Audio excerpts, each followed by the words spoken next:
তুমি সোমবার আমার যে মনে হয়ে থাকো তুমি। নমস্কার, এস মানব চ্যানেলে স্বাগত জানিয়ে কাড়া প্রেমিককে আজকে একটি নতুন আপডেট দিতে চলেছি। তো সামনে দেখছি যে বনমালী মাহাতো তার কাড়ার লড়াই পারলো, তো এখন কেমন আছে আর কোথায় কোথায় নাম দিতে চলেছে তো জানিয়ে দিচ্ছি। নমস্কার বলো। নমস্কার। বলে আপনার নাম আর পরিচয়? আমার নাম হচ্ছে বনমালী মাহাতো, গ্রাম আরাহাসা, থানা বলরামপুর, জেলা পুরুলিয়া, অঞ্চল দড়দা, পোস্ট অফিস বেড়াদা। তো যে কাড়াটা কিছুদিন আগে পার হইলো লড়াই, তো লড়াই কেমন হয়েছিল? লড়াই সুবিধা মতো হইল নাই। তো জ্বরটা কেমন নিয়েছিল? লাগনি না? জ্বর তো লাগনি বলে লিয়া হয়েছিল, আর তো বলেছিল যে পাল্টি করে দিবে আমার কাড়াই। হ্যাঁ, তো মাথায় দিল না এটা, তো কি করবে। তো ইয়ার পর যে কোনো বাইরে মানে বার করাবে না আরো ঘুরিয়ে মেলাটা কি? এখন বাহারে বাড়ি করাবারই আশায় আছি। তো তো কোথাও কি নাম টাম দিয়েছিলেন? না না, এখনো পর্যন্ত নাম কোথাও দিইনি। তো 2-3 জায়গা যাওয়া হয়েছিল অবশ্য। তো কোন কোন জায়গায় যায়? তবে নাম দেওয়া হয় নাই। কোন কোন জায়গায় যায়? যাওয়া হয়েছিল রাজাখান্দা যাওয়া হয়েছিল, তারপরে দমদা যাওয়া হয়েছিল, কাঁচিয়া যাওয়া হয়েছিল, এগুলাকে যাওয়া হয়েছিল। তো এটা কবার লাগাইছিল? লাগা 9বার হইলো। তো 9বারে জয় কবার?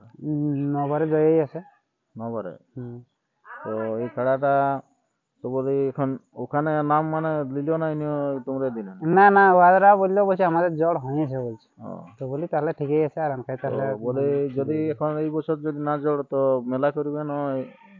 দেখছি মাঘ মাসটা যদি কোনো গেলে সেটিক পাই তাহলে বাহারে ইহা করবো, আর যদি না ইহা হয় তাহলে আমরা দেখি, নাহলে ও পরীক্ষাটা কতদিনে কি ইহা হচ্ছে, নাহলে গ্রামে ঘুরে আর একবার ডাক দিব। তো এইবারে কোটা কাড়ার মানে ইহার সিদ্ধান্ত নেই? সিদ্ধান্ত এবারে হলে মোটামুটি 11টা কাড়ার হবে। তো প্রাইজ কিরকম হবে? প্রায় ওই আগে যেরকম ছিল 4টা-5টা 51, সেটি হবেই থাকবে। অফার তোফার থাকবে না? অফার কিছু থাকবে নাই, ভাগাই নিয়ে যাবে প্রাইজ আর কি। তারপরে অফার তো আমরা আমি মানে মুখে বলি নাই, তবে অফার মানে সান্ত্বনা সবাইকে দেওয়া হয়, সবাইকে সান্ত্বনা দেওয়া হবে। তো এখন যে আছে বর্তমান যে কাড়ার কেমন প্রস্তুতি শুরু করছে? প্রস্তুতি আমার ওই 12 মাস একেই থাকে। তো একটাই কাড়া আছে না আরো? না না, কাড়া এখন গন্তি দুটোই আছে। একটা লাগনি একটা আছে? হ্যাঁ, লাগনি একটা আছে, একটার সঙ্গে সঙ্গ আছে বাচ্চা। সর কি সর মানে উঠাবো, সেটি আসরেই উঠাবো। আমরাও যেমন গ্রামে ধরো 51 করে আনিছি, তো সেটি আসরকেই উঠাবো। এখন 10,000 না না, অনেক লোকে এরকম সেরকমের সঙ্গে জড় করে, সেই জানলা লাগে না তো লাগনি দেখি। হ্যাঁ হ্যাঁ হ্যাঁ, এখন গ্রাম প্রাইজ ধরবে ওগুলা, কি পেলু কড়াই কি প্রাইজ ধরবে বলো? সেটি লাগনি কড়াই তো প্রাইজ ধরবে না, তো সেটি লাগনির সঙ্গেই দিতে হবে। তো ঠিক আছে, আর বিশেষ ভিডিওটা বড় করবো নাই, তো এরপরে শেষ করছি। নমস্কার। নমস্কার।